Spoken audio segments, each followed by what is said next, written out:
ចង់ញ៉ាំស៊ុបដោយចំណាយលុយតិចអត់ចាំបាច់ទិញគេមកសាកល្បងធ្វើស៊ុបនេះអាចញ៉ាំមកគ្រួសារបានហើយជាស៊ុបសុខភាពទៀតដោយធ្វើពីសាច់ត្រីចឹងខ្ញុំដូចបងប្អូនឃើញចឹងខ្ញុំមានត្រីមួយតម្លៃ10000ចាខ្ញុំប្រលះវាហើយខ្ញុំជាវាស្ដាងនេះគឺជាត្រីក្រហមសាច់វាផ្អែមឆ្ងាញ់មែនតើហើយបងប្អូនចិត្តជាចំណិតនេះគឺដើម្បីពេលដែលយើងជ្រលក់នំស៊ុបគឺវាឆាប់ឆ្អិនហើយរសជាតិសាច់ត្រីគឺផ្អែមតែម្ដងចានេះគឺរួចរាល់ហើយដែលខ្ញុំប្រលះវាជាប្រទះស្ដាងខ្ញុំដាំទឹកចំនួន2លីត្រដើម្បីធ្វើទឹកស៊ុបមានស្លឹកខៀនឆាយ500ហើយនិងបាកាយ៉ាហឺ1000ហើយនេះគឺចៃថាវចំនួន1000ទៀតចាពេលដែលដាំពុះខ្ញុំដាក់ខៀនឆាយនិងបាកាយ៉ាក្រៀមចូលហើយដាក់ចៃថាវចូលពុះរួចខ្ញុំដាក់ឆ្អឹងត្រី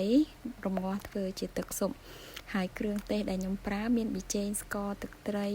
រ៉តឌីអីអស់ហ្នឹងទេអត់មានអីប្លែកទេចាបងប្អូនដាក់មកល្មមទៅហើយបន្លែដែលខ្ញុំប្រើមានតែ3មុខទេអញ្ចឹងនេះជាតម្លៃដែលខ្ញុំបានចំណាយទៅលើថ្លៃបន្លែហ្នឹងហើយ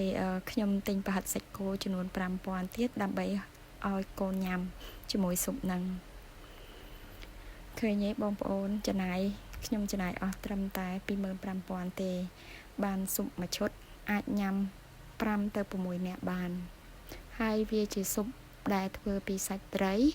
គឺវាល្អសម្រាប់សុខភាពយើងដែរ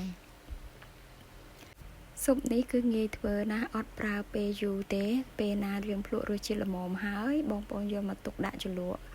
ហើយបន្លែសាច់យើងដាក់ក្បែរហ្នឹងហើយយើងយកមកផ្ទាប់សាច់ជាមួយនឹងទឹកស៊ុបបែបនេះឯងគឺសាច់ត្រីគឺឆ្ងាញ់មែនតែនហើយ